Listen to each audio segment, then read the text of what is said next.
Hello বন্ধুরা, তোমরা সবাই কেমন আছো? আর এখন আমাদের বাড়িতে রয়েছে আমার বোন।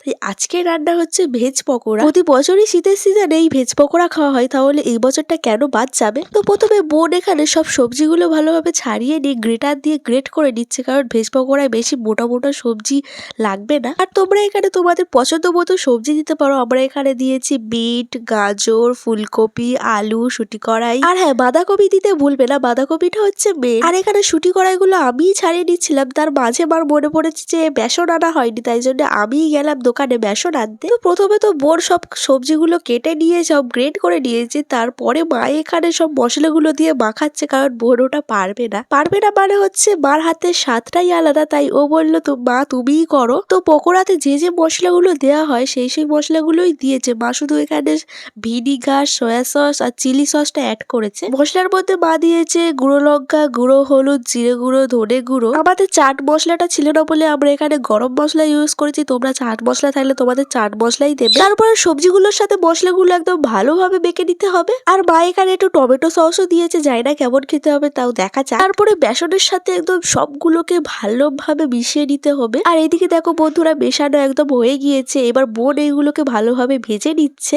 আর এবার তো তোমরা জানোই লাল লাল করে পকোড়াগুলোকে ভালোভাবে ভেজে নিতে হবে। তো দেখা হচ্ছে নেক্সট ভিডিওতে, সবাই ভালো থাকবে, টাটা।